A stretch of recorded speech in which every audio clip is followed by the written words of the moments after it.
मंडळी, ही बातमी जी तुम्ही तुमच्या स्क्रीनवरती बघताय ती काही दिवसांपूर्वी माझ्या वाचनात आली आणि त्याच्यात असं म्हणलेलं आहे की महाराष्ट्रातला कुठलाही स्पीड ब्रेकर IRC किंवा इंडियन रोड काँग्रेसच्या नियमावलीप्रमाणे, त्यांच्या गाईडलाईन्स प्रमाणे बनवलेला नाहीये. आणि रस्त्यावरनं गाडी चालवताना तुम्हालाही या अनेकदा अनुभव आलेला असेल की किती धोकादायक पद्धतीने आपल्याकडचे स्पीड ब्रेकर हे बनवलेले असतात. आणि म्हणूनच आजच्या व्हिडिओमध्ये आपण समजून घेणार आहोत की वेगळ्या वेगळ्या प्रकारचे जे स्पीड ब्रेकर आपल्याला नॉर्मली ज्याच्यावर आपल्याला टॅकल करावं लागतं, तर ते कसे टॅकल करायचे, कुठल्या टेक्निक्स त्याच्यात वापरायचे आहेत.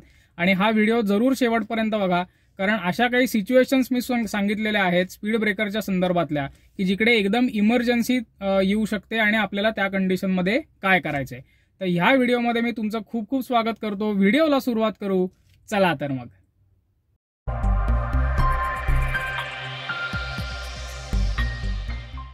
तर मंडळी, ह्या प्रकारचे स्पीड ब्रेकर जे तुम्ही आता तुमच्या स्क्रीनवरती बघताय ते IRCच्या जे नियम आहेत त्याच्या सर्वात जवळ जाणारे स्पीड ब्रेकर आहेत.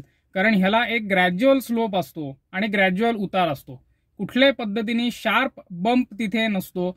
दुसरी गोष्ट, ह्याच्यावरती व्यवस्थित मार्किंग केलेलं असतं, आडव्या पट्ट्या ओढलेल्या असतात जेणेकरून तो स्पीड ब्रेकर आपल्याला लांबून दिसतो.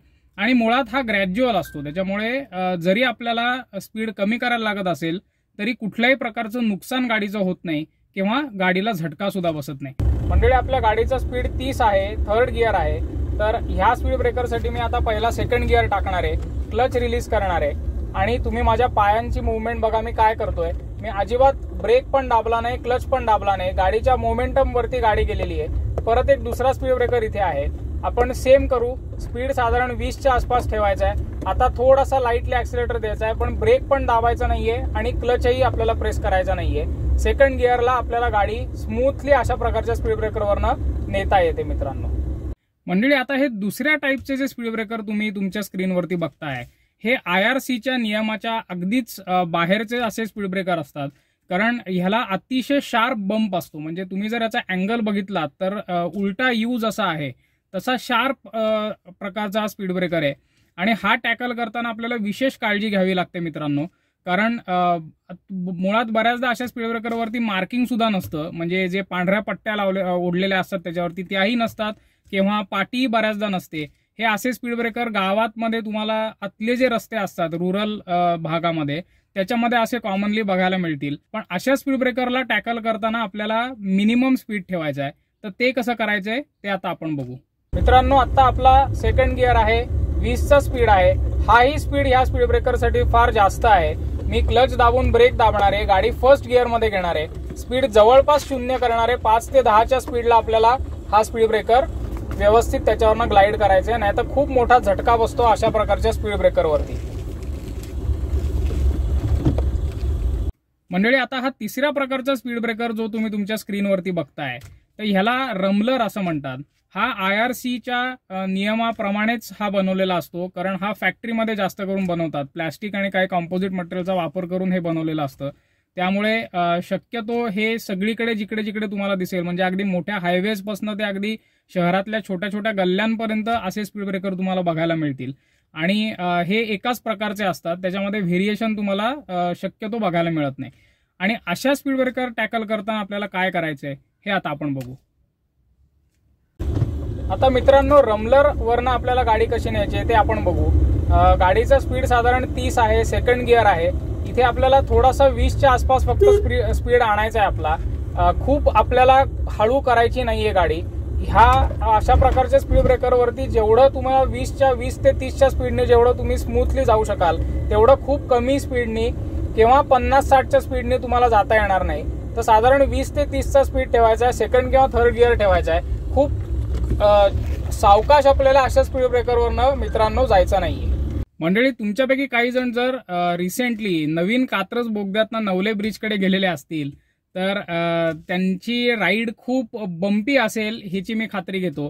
कारण नुकत्याच काही जे पाठोपाठ तिकडे अपघात झाले ते टाळण्यासाठी प्रशासनाने तिकडे पेंटेड रमलर स्ट्रिप्स भरपूर प्रमाणात केलेल्या आहेत.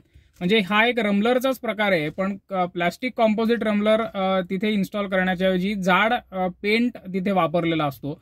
आणि ह्या संख्येने खूप असतात मित्रांनो. तुम्ही जर बघितलं तर नवले पुलाच्या तिथे साधारण 80 ते 90 सुद्धा एका वेळेला त्यांनी अशा पेंटेड रमलर स्ट्रिप्स बांधलेल्या आहेत. तर अशा प्रकारचे स्पीड ब्रेकर हे अतिशय धोकादायक असतात मित्रांनो. ह्याच्याबद्दल आपल्याला काय काळजी घ्यायची आहे ते आपण आता बघू. तर ह्याच्यात एक पहिली सर्वात महत्त्वाची गोष्ट अशी लक्षात ठेवायची की आपल्याला आपला जो गिअर आहे तो सेकंड किंवा थर्ड ठेवायचा आहे.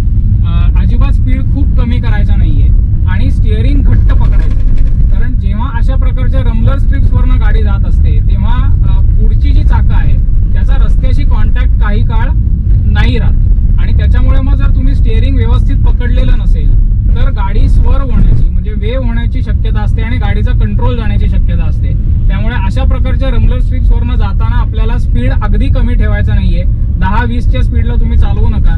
सेकंड थर्ड गिअरमध्ये साधारण 40च्या आसपास स्पीड ठेवा, 30 ते 40, आणि त्याच्यावरनं अशा रमलर स्ट्रिपवरनं जा. म्हणजे गाडीचा कंट्रोलही तुमचा व्यवस्थित राहतो आणि दोन्ही हाताने आपल्याला स्टिअरिंग जे आहे ते फर्मली पकडून ठेवायचं आहे. तर मंडळी, कॉमनली 99% वेळेला ह्या 4 प्रकाराच्या पेक्षा बाहेरचा कुठला प्रकार आता तुम्हाला आजकाल स्पीड ब्रेकरचा दिसणार नाही. अशा प्रकारचे स्पीड ब्रेकर आपल्याला जास्तीत जास्त वेळेला टॅकल करावे लागतात आणि ते आपण आता समजून घेतलेलं आहे की त्याच्यात काळजी काय घ्यायची. पण इतर काही आता गोष्टी ज्या लक्षात ठेवायच्यात कायम स्पीड ब्रेकरच्या बद्दल त्या आता आपण बघू.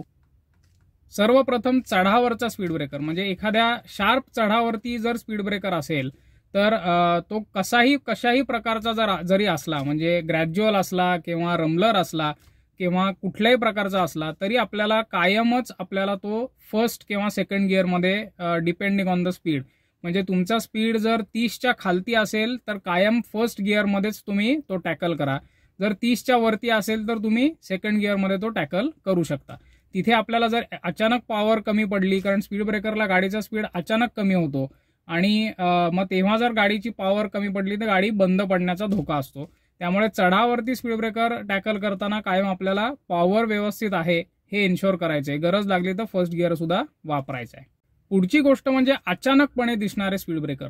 आपल्याकडे मी व्हिडिओच्या सुरुवातीला सांगितल्याप्रमाणे स्पीड ब्रेकर हे अतिशय धोकादायक पद्धतीने बनवलेले असतात आणि अनेकदा असं होतं की आपण जास्त स्पीडला कुठेतरी हायवेवरती किंवा एखाद्या इंटिरियरच्या रस्त्यावरती असतो आणि 70-80च्या स्पीडला अचानक तुम्हाला कुठेतरी स्पीड ब्रेकर दिसतो आणि मग मात्र आपली एकदम पॅनिक झाल्यासारखं होतं. तर अशा सिच्युएशनमध्ये आपल्याला असं करायचंय की सर्वात पहिलं काय करायचंय तर आरशात बघायचंय. आपल्या राईट साईडच्या आणि मधल्या आरसा जो असतो IVRM त्याच्यामध्ये इमिजिएटली आपल्याला बघायचंय मागे ट्रॅफिक नाही आहे ना हे बघायचंय. एकदम इमिजिएटली आपल्या जवळ कुठली गाडी नाही आहे ना, आणि असं नसेल तर एकदम अचानक आपल्याला स्पीड कमी करायचा आहे. असं करण्यासाठी आपल्याला जर आपला 4था किंवा 5वा गिअर असेल तर इमिजिएटली 3रा किंवा 2रा गिअर डायरेक्ट आपल्याला शिफ्ट करायचा आहे आणि ब्रेक जोरात दाबायचा आहे आणि आपला स्पीड जो आहे तो 20 ते 40च्या रेंजमध्ये आणून घ्यायचा आहे आणि मग आपण ते करू शकतो. जर मागे ट्रॅफिक असेल इमिजिएटली असं तुम्हाला जर वाटलं की खूप जवळ एखादी गाडी आहे किंवा तुम्ही ओव्हरटेक करताय आणि अचानक तुम्हाला ओव्हरटेक करताना जर स्पीड ब्रेकर दिसला तर मात्र तुम्ही स्पीड अजिबात कमी करू नका, कारण त्यांनी अपघात होण्याची शक्यता आहे मित्रांनो. तर त्या सिच्युएशनमध्ये स्टिअरिंग व्हील घट्ट आपल्याला पकडायचंय, ग्रिप करायचंय, थोडासा लोअर गिअर ठेवायचा आहे म्हणजे साधारण 3रा किंवा 2रा गिअर ठेवायचा आहे. स्पीड तुमचा अगदी 40-50 असला तरी चालेल. थोडा स्पीड जेवढा शक्य आहे तेवढा तुम्ही कमी कराच, पण एकदम सडन ब्रेकिंग मग तेव्हा करू नका. आणि स्टिअरिंग व्हील घट्ट पकडून तुमच्या पॅसेंजर्सला एकदा वॉर्निंग द्या की अरे एकदम स्पीड ब्रेकर आलाय असं काहीतरी ओरडून, ते पण जरा सावध होतील आणि तशीच गाडी त्याच्यावरनं घेऊन जा. अन्यथा एकदम जर तुम्ही स्पीड कमी केला तर तुमचा ओव्हरटेक चुकू शकतो किंवा मागून येणारी गाडी तुम्हाला धडकू शकते मित्रांनो. तर मित्रांनो, आजचा विषय तुम्हाला कसा वाटला हे कॉमेंट्समध्ये जरूर कळवा. तुम्हाला जर आवडलेला असेल तर लाईक करा आणि आपल्या मित्रमंडळींबरोबर हा महत्त्वाचा विषय, या महत्त्वाच्या टिप्स नक्की शेअर करा. आणि द राईट ड्राईव्ह मराठीच्या YouTube चॅनलला सबस्क्राईब करायला अजिबात विसरू नका मित्रांनो. Kiran Abhyankar from the right drive Marathi signing off. धन्यवाद.